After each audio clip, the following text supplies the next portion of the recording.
wish you could tap into the strategies successful business owners have used to turn their podcast into powerful marketing machines? Imagine how much easier and less lonely your journey as a CEO and podcast host would be with their insights. Welcome to Reaching Abundance. I'm Virginia Elder, your host and fellow business owner. This is the podcast where you get weekly cliff notes on developing mental fortitude and podcast marketing strategies from top business owners. Ready to level up your show? Start by booking a call with me using the link in the episode description. Let's get into the episode.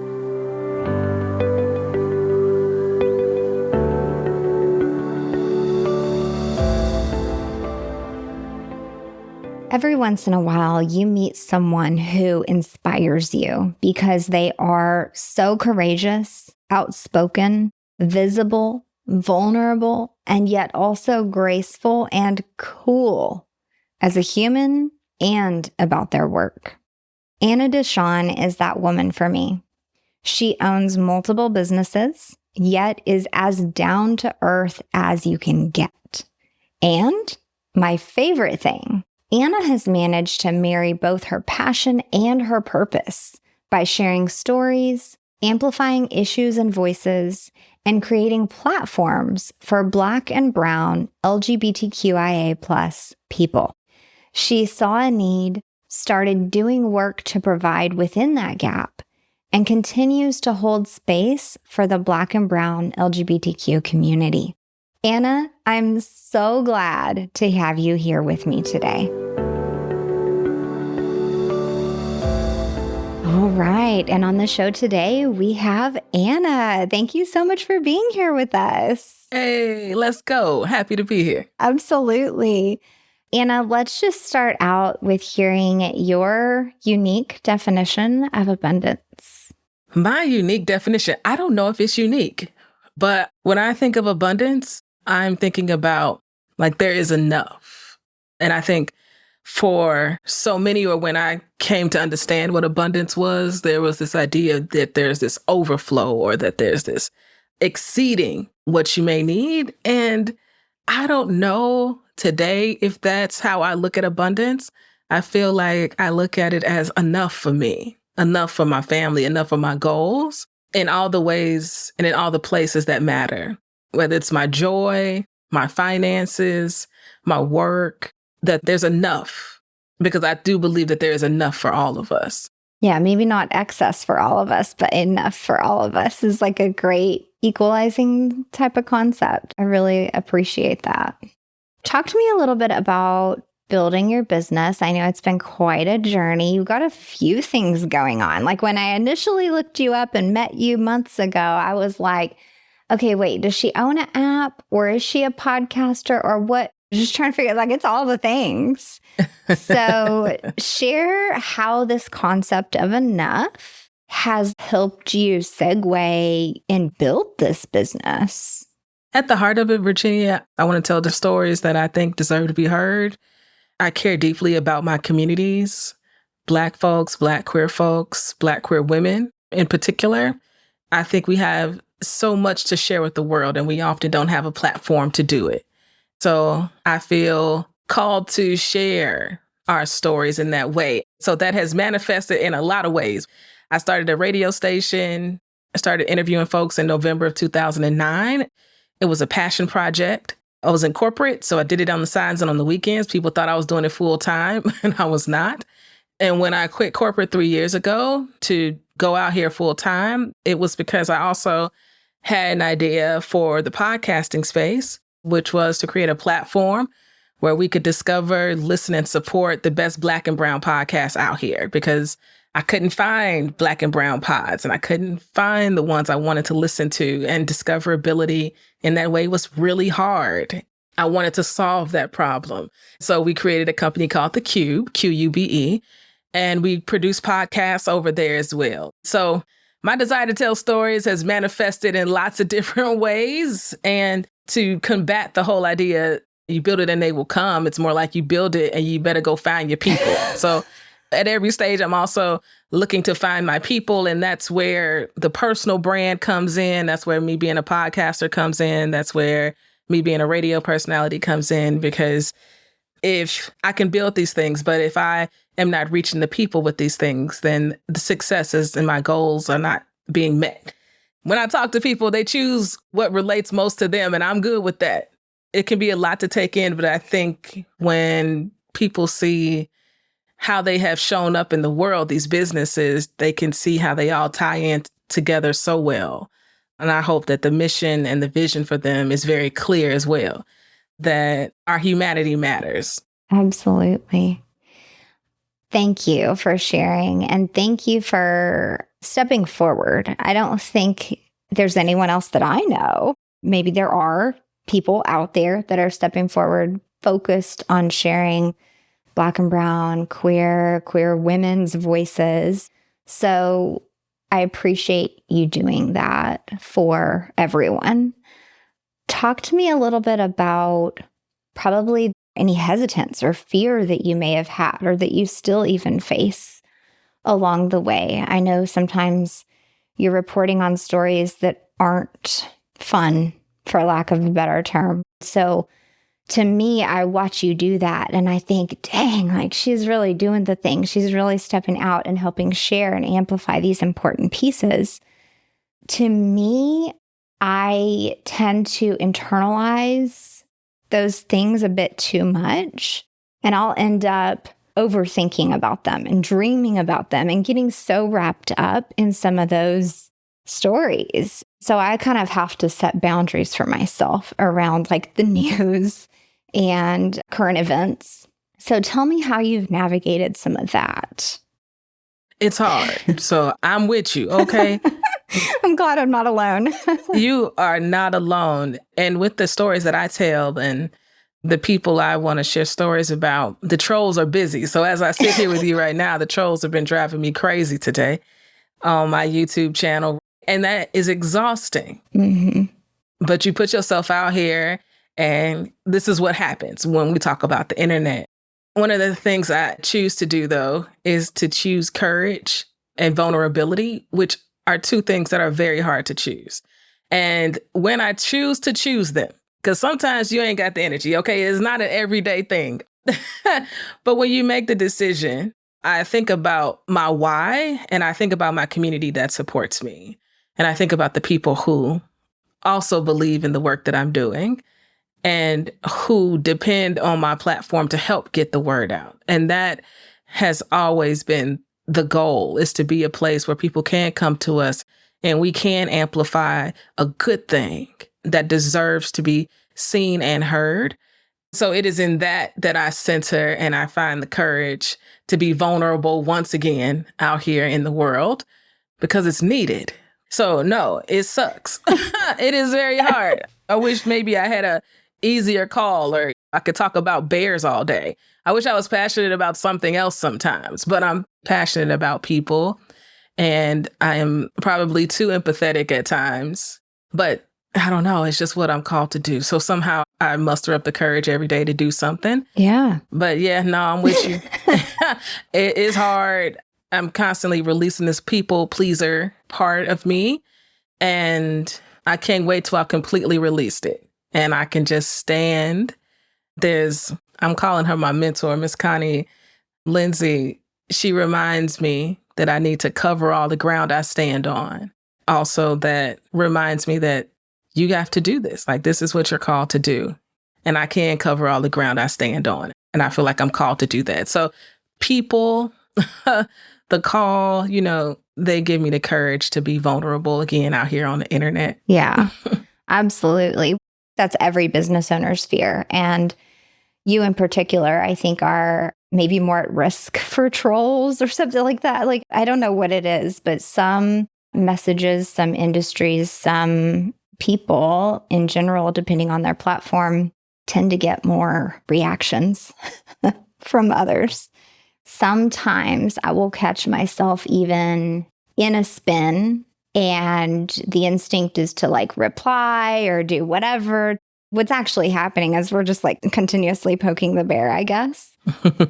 And it's really, really hard to shift and say, like, hold on, let me step back. Like, what are my top 3 most important things I need to do today? And like shift back into that productive space. Maybe like, all right, what is the thing I need to do that will help move my goals forward? What is like a revenue generating thing I can do? Like, how do you manage that? It's hard. How do I manage? I don't know. To your point, though, I have a prayer and meditation corner that grounds me in moments like that. I'll be visiting it again. Today is one of those days.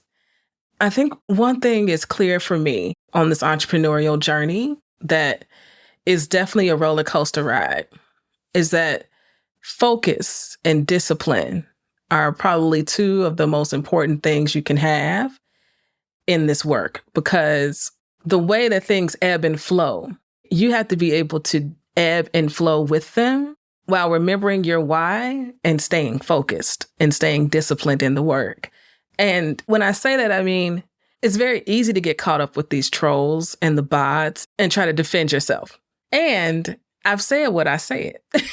And that is exactly how I felt. I said what I said. I meant what I said, and I'm not going to unsay it. And I'm not going to unsay it. And the change that we are often looking for is not going to come on the internet. I think it's also this understanding from me that I find change happens in relationship with other people.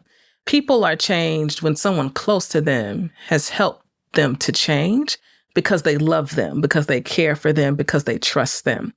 One example I use for this is cancer diagnoses. My mom is a breast cancer survivor, so many of us have family members who have been affected by cancer in one way or another.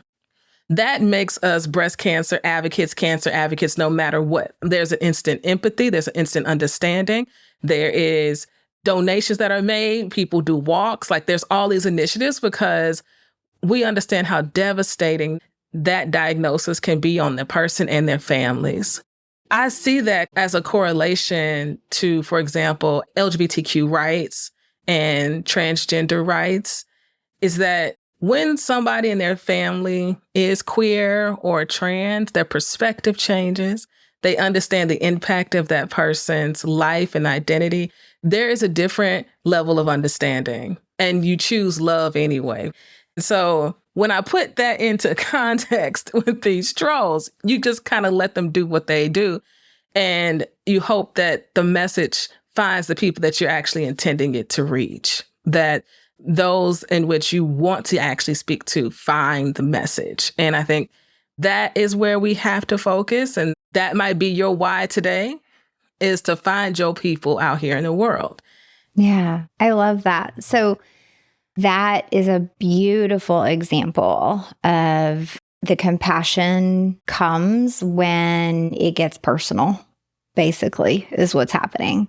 Whether it's a cancer diagnosis or your daughter, you know that she's queer or trans or just something like that. Like it could be to someone else who's not exposed to it, a shock or, oh, I don't know how you're dealing with that. Or there's like all these weird comments people make.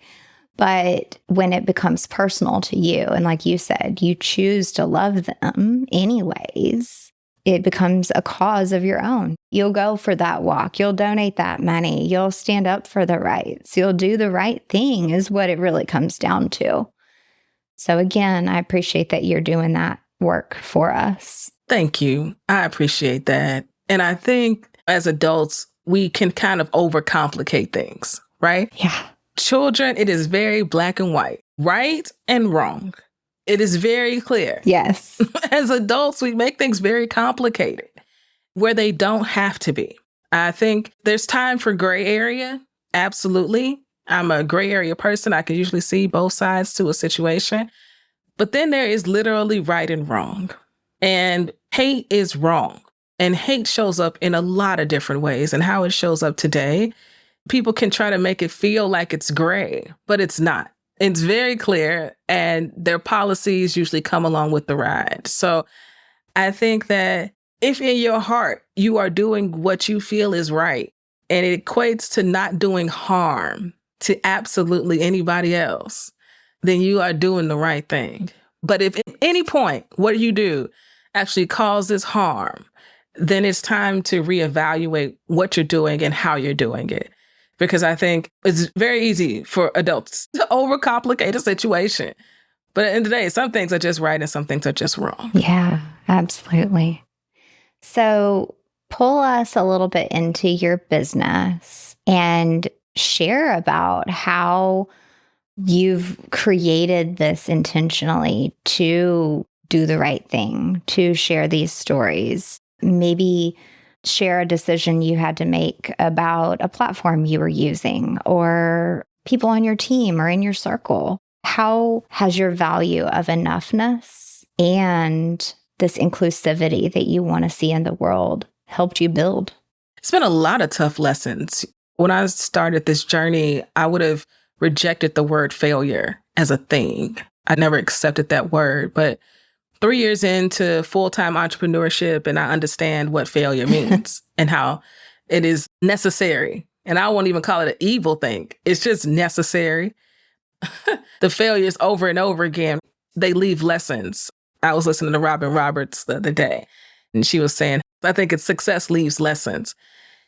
Failures leave lessons too. And if I'm talking about the Cube, when we started this journey 3 years ago, I had a very clear vision on how I thought it could scale, how I thought it could grow, what I thought was going to be our next moves. But the app didn't work. We built it, couldn't fix a bug. It didn't work. Wasted a lot of money. Ended up having to pivot. And it is what it is today, which is a web platform. But that is not the end vision that I have for this platform. But we had to pivot, had to stop purging money into something that was not working and thinking about how we could be of service today. It's taken a year and a half for me to really begin to delve back in and figure out what the next move is, because there's been so many changes in the podcasting space over the last 3 years. What it looked like 3 years ago is wildly, drastically different than what it looks like today.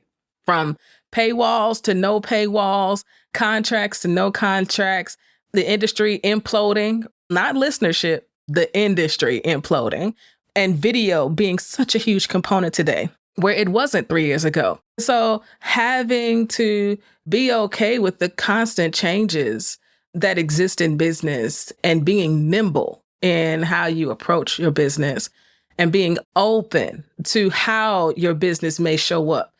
And I think that's why it's always so important to remember your why. Why are you doing this? What is actually the goal here? Because there's probably 50 different paths to getting there. You thought you was on one, but Chile, you might end up on path 39. Yes. To get to the goal of the why. And you have to be open to what that could look like. So for me, that's been one example with the Cube. And then when it comes to the radio station, I've really just had to take somewhat of a hands-off approach when it comes to the music that's playing. I have a couple of people who volunteer for the station, who listen to the music that people sing. They like it. It goes in. Because what I'm clear about is that you can really truly only do one thing great at a time. And when I'm focusing on the Cube and our podcast, there just isn't energy for all the other things that come along with running the radio station in and of itself. So it does a beautiful thing. People listen. We promote it. We play queer artists all day long. Is it what I want it to be in its fullest, greatest state? No. Is it still accomplishing a goal today? Absolutely. We play queer music all day long. And for me in this moment, that's sufficient. I have a vision. Once we get funding and find the right partners, I can bring somebody on to make the vision grow. As one person, I believe it's doing exactly what it should be doing right now in this moment. There's also been times where I've had to let people go from the team because I just can't physically sustain. At one point, I was paying people and I was going in debt to pay myself. That in an effort to grow, because you really cannot do any of this by yourself. But at some point, that just doesn't make any sense anymore, because nobody's going to pay back my debt but me. Like, nobody's going to be able to figure out how to get out of this but me. So you do have to make tough decisions. You have to make tough calls. Sometimes you have to scale back. You have to reevaluate. I'm constantly reevaluating, like to the point where I'm overthinking it. I think it's incredibly important because things change so much and so quickly. You might be doing one thing, but if it's too hard or there has to be some type of block, and sometimes we don't know what's blocking us until we sit still, just sit still in silence and really think about what we can do next. So I think there's been on both sides of the businesses and even in my personal brand and how I show up in the world, where being nimble, reevaluating, pivoting, and failing have proven some of the best lessons for me to find the success that I'm actually looking for. Yeah. Well, and I think you hit on a few really great topics without me even asking. So thank you. But yes, I too will feel like, well, didn't I learn this, Lynn, like 2 months ago? Why is it showing up again in my life? And I just kind of keep going back to the concept that like you're going to learn and relearn and relearn and relearn until you're done learning that lesson. Then it will go away. So did you actually learn it the first time? No, that's why it's back in your life. And so I am like telling myself that all the time. It's really tough to face that and say, well, I did think I learned it, but it's here again. So clearly I didn't get the message enough. Let me relearn this. The other thing was just one person cannot do it all. Like we are truly a community-based species that needs each other. So even when we have this big vision, if you look at that big vision and go, yeah, I can totally do that all myself, well, then it's not big enough. So we need people to help us bring whatever that vision is to fruition. But in the back of my mind, I was thinking, dang, how do you do all this? How do you do this radio show and your show and the app? Like you said, now it's on the web versus an app. But still, to me, I've never built an app. I don't know what that's like. And so I'm thinking, dang, how did you do all this? And you just told us, like, you're not doing it all yourself. You have gone through various versions of what a team might look like. You have people that are volunteering to help. You have other like paid situations where people have been helping you. So thank you for kind of just being real about how you're building this and the lessons that you've been learning, because they are tough no matter what industry we're in. Let's talk a bit about the podcast industry. You brought that up a little while ago. I, in my business, have even had to shift because I started out only editing audio. That was all I knew how to do. And when it came to video, I could do enough to be dangerous. I'm still in that boat. But that shift in the industry made it to where I even had to really take a step back and say, all right, what are we doing? Because there were people in the industry that I knew that were like doubling down, like, no, we do audio only. And this opportunity with video, I really had to think through that. Like, what is this going to look like? I cannot be the jack of all trades. What am I going to do? What are the steps forward? And you mentioned the podcast industry imploding. I mean, we no longer have Stitcher. We no longer have Google Podcasts.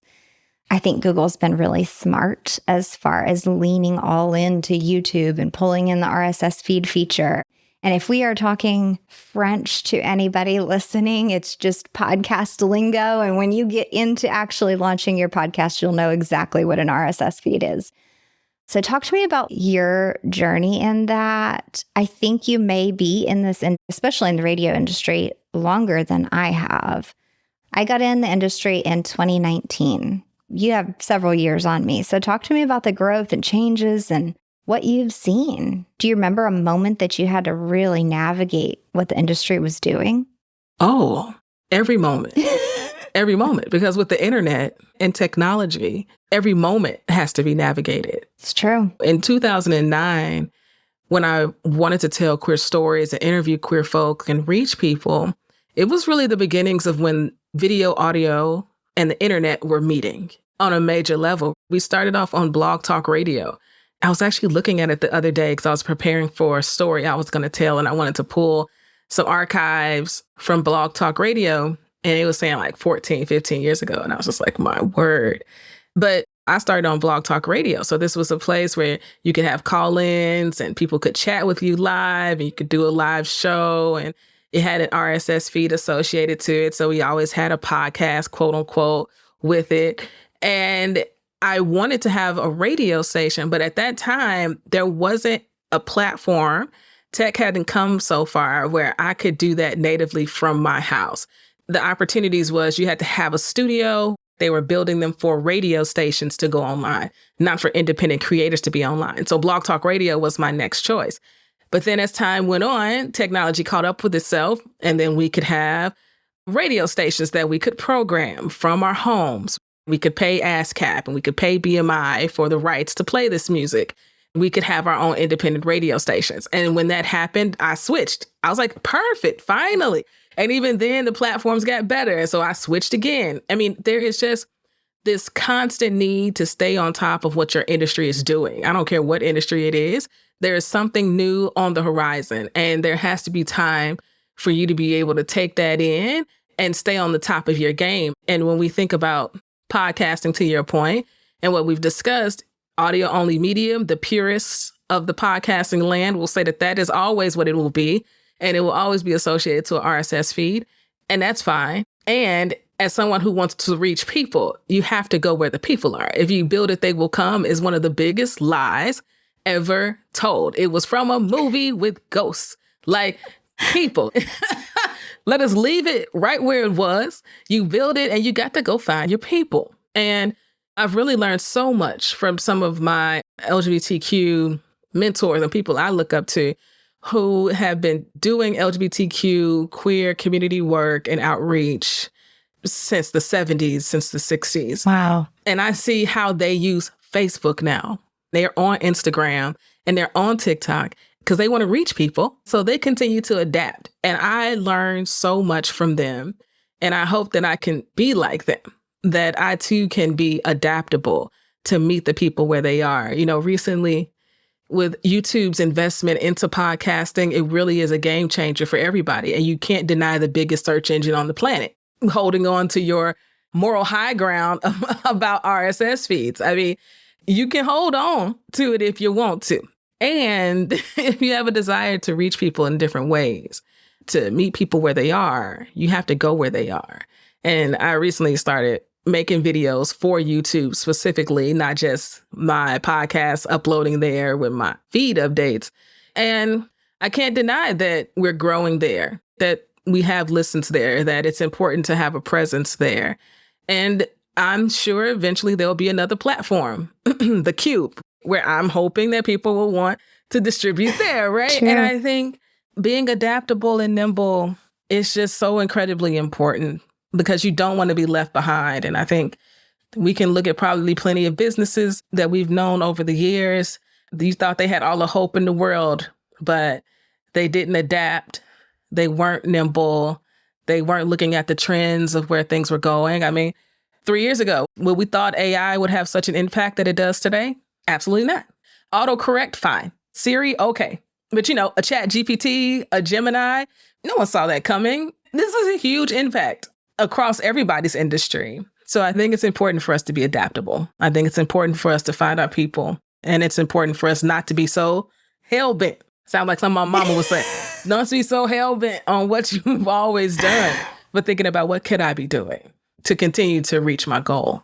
I love that shift that you're sharing with us is like, go back to your goals. If your goal is to reach people with your message, which I think anybody that launches a podcast, that kind of is their goal. It may be a certain community or not, but if that's your end all be all game, why would you limit yourself to what was working or what was cool last year or what the platform was? I'm guilty of that. Like TikTok came out and I was like, I'm not adopting another platform. I am not dancing. I am not. And I have since opened an account. All I do is like double post the same reels that are going on Instagram. Like it's really not a TikTok focused strategy at all. But I did end up opening an account and trying not to be that stickler. But I think we all do that in some way, shape, or form, whether it's with a new think of like a financial professional or somebody, like a new law that comes out or a new percentage that's recommended to do whatever, or a new investment style. It's like this natural thing to like hold on to what we were familiar with rather than going with this new thing. So whether it be with our social media, with our platforms online, with the actual work we do, if you were a coach and you held on to this old way of coaching, but there's a new something that you could learn that would benefit your people, that's just us holding on to something. That's not benefiting who we are actually intending to help or reach. What were you going to say? I didn't know anything about TikTok. I'm with you. No matter how young I may look, okay, I'm knocking on 41. And I started the business 3 years ago. I was like, I have to reach people. And TikTok was booming. I'm like, I do not dance. What am I doing here? I went to YouTube University and just started binging videos on how business people were using the platform. And I got some tips from them. And so then I started playing around with the Instagram reels. I was like, okay. And then I went to TikTok. I was like, oh, now I see why people use this platform, and repurposed to Instagram reels natively. Then I found my voice there and I found an audience there. And now we've got, I think we're 45,000 followers now on TikTok. Oh my God, that's amazing. It's great. Do I want more? Absolutely. But do I have time to invest in a whole TikTok strategy? Not necessarily.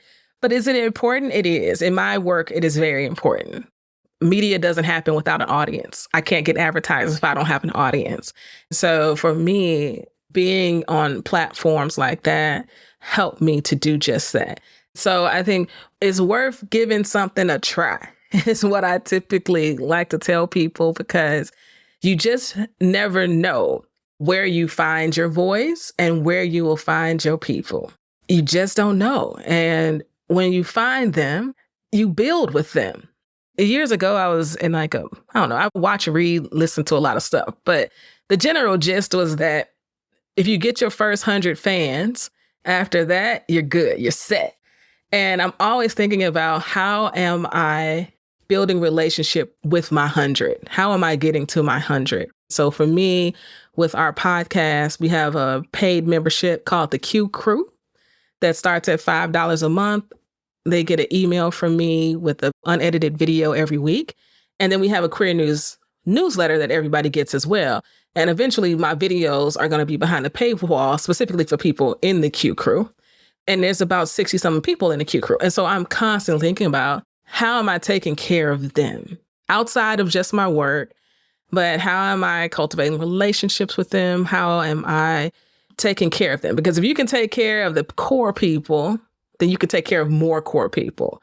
So that's what I'm always thinking about, is how can I find my people? Yeah, absolutely. I think that's an important question for all business owners. When you think about, I'm going to move this behind a paywall, I'm going to shoot for these numbers for this sponsorship, I think a lot of that movement is foreign to a lot of people when they think like, well, aren't podcasts free? But then there's these other paid podcasts. Like, again, going back to the fact that the industry has morphed completely within the past few years. How have you navigated and figured out how to do some of that stuff? Did you literally like YouTube it and learn on the fly? Like, I respect so much what you did with TikTok. I was like, let me learn about this instead of like shying away and being afraid and refusing to do it. Let me see how business people are using this. So great idea with TikTok. Thank you. You got it. But shifting into like these other concepts, did you just dive in head first to various paid podcasts? Like, how did you discover how these things work? Because I think that's really intimidating to a lot of people. It's very intimidating. I lean on watching other people. What is your favorite creator doing that you enjoy? Right? I look at it and I say, who is it that I enjoy watching, and why do I enjoy watching them? And what would it take for me to become a financial donor or a financial supporter of their work? Like, what would that take? And I really do think in that way. And then if it's something that I like, then is there something I can recreate in my own work and in my own business that can mirror that in my own way to bring people in? I mean, we really do have to think, and we really do have to put ourselves in other people's shoes. As creators, we have to also think like consumers because we're consumers too. But when it comes to your own stuff, you're creating it. So how can we reach our target consumer and find our people? So much of it comes back to finding your people. So when it came to the newsletter in particular, how the Q Crew was formed was very organic. It was not on a business plan at all. It was me saying something haphazardly on my podcast about wanting to go to San Francisco and cover the AIDS quilt story because I had never seen the AIDS quilt. Very haphazard comment I made on my Queer News podcast. Ended up a lady who was following me on TikTok and said, "Hey, I'll give you $1,000 to go.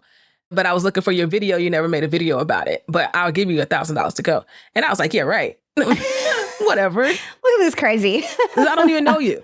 My response was, "Send me an email. Let's talk about it." And I never thought they'd send one, but she did. She sent me an email. She said, "Anna, I'm serious. I'll give you this $1,000.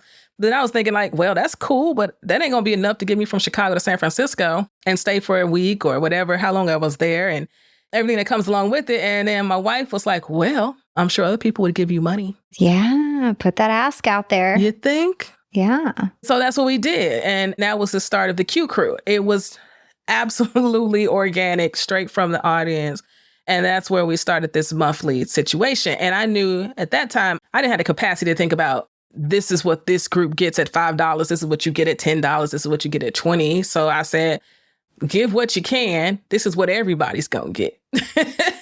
You're going to get an email from me with top queer news stories, a link to this week's episode, and a video from me, unedited, raw video about what's going on in my life, what's happening next, and talk about these queer stories that we're talking about on the podcast, but in a raw, unfiltered way, no editing, blah, blah, blah. Yeah, cool. So that's how I approached it. I looked at what people were doing. I looked at what I could do. I found a nice balance. But now, in an effort to reach more audience, because listenership has been down this year, and listening has changed. Yes. And how people listen has changed. So I'm like, how can I reach more people? So I opened up the newsletter. So there's now just a newsletter. And now I'm going to put my videos behind a paywall if people are interested in watching them. And I'm going to give more discounts. I'm going to do some other things to encourage people to join the Q Crew. But at the end of the day, I just want the message out. So I think that you begin to see organically what people are into, what they like, what they're craving. Yeah. You have to just get to know your audience. And then you'll figure out what you can actually put behind a paywall without hindering all the other growth that you absolutely need. Right. So I appreciate that you mentioned a few times in here about mentors, whether they know they are your mentor or it's just somebody that you follow, that you love what they're doing. And you're kind of thinking like, well, how do I apply that to my industry? Starting a business, that was not something I was aware of to do. And I think it held me back for a long time. Now I'm very conscious of like, I need more advisors essentially in my life, whether they are a friend, a relative, some Joe on YouTube that I don't even know, but like I like what he's doing or whatever it is. So seeking out those mentors just as much as you're seeking your clients, consumers, people, like whoever you are trying to reach. I think there's a balance to be found there. And you very beautifully articulated that during this call. So I appreciate that advice. I wanted to like pull that out, make it super obvious. They're super important.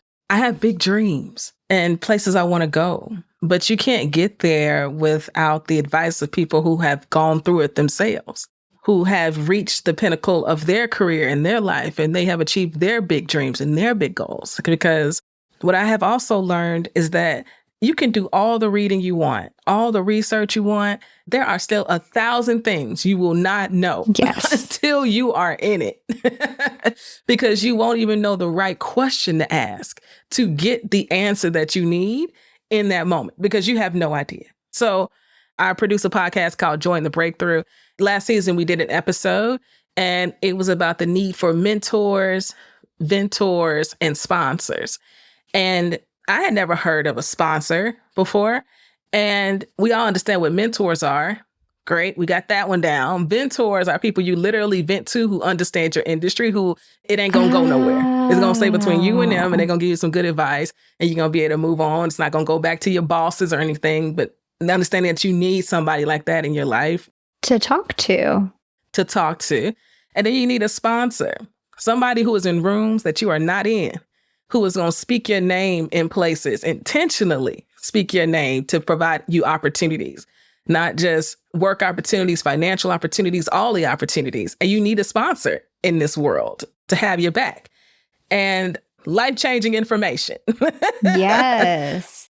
So I hadn't heard of Ventors before. And I guess I didn't equate the name sponsor. Like in the podcast space, sponsor is always like a brand or somebody that's going to give you money so you can advertise and fund your show, right?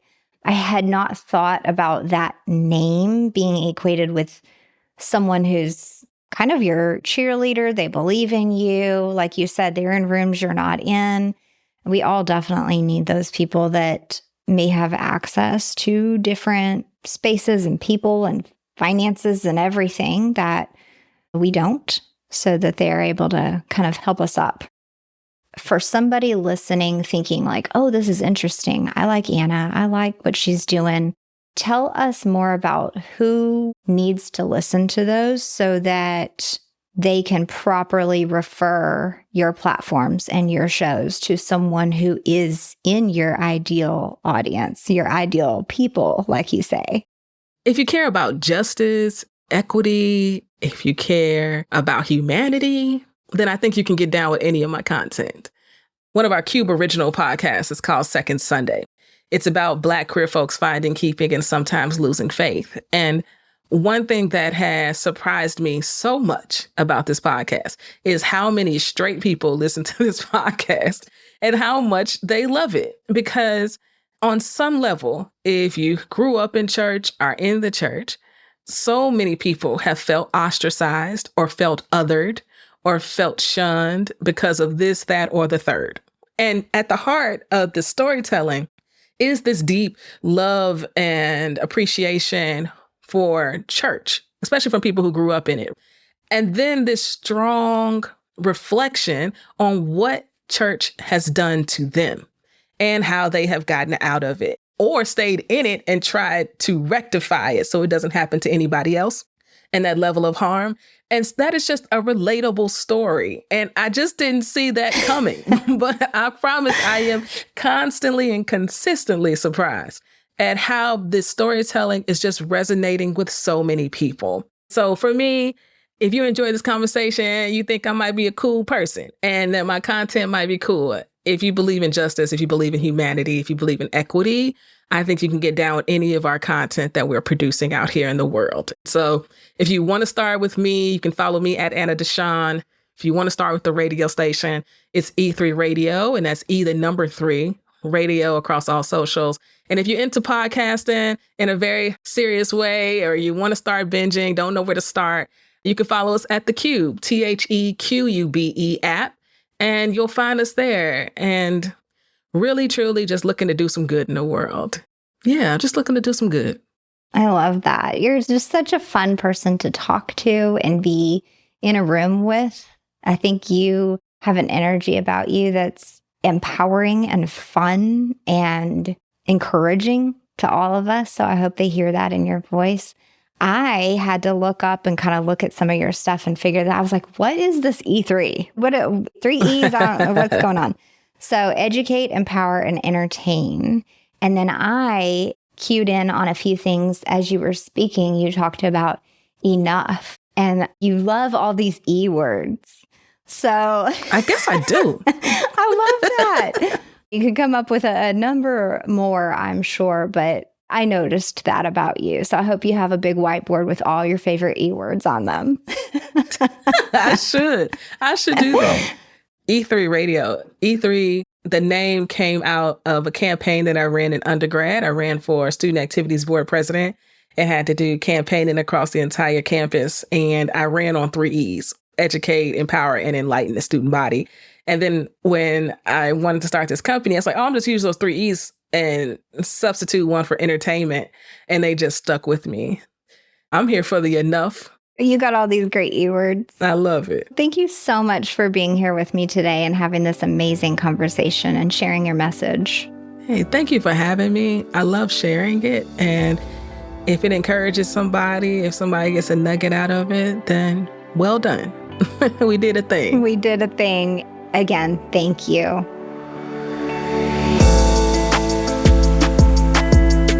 I'd love to hear which piece of this conversation meant the most to you today. Head to reachingabundance.com/convo. If you're ready to market your business effectively with a podcast, let's talk. Click the book a call link in the description and I'll take it from there. Thanks for listening to Reaching Abundance. I'm Virginia Elder, and I'll be back next week with another insightful episode for you. Follow me on Instagram @podcastabundance to stay connected in the meantime.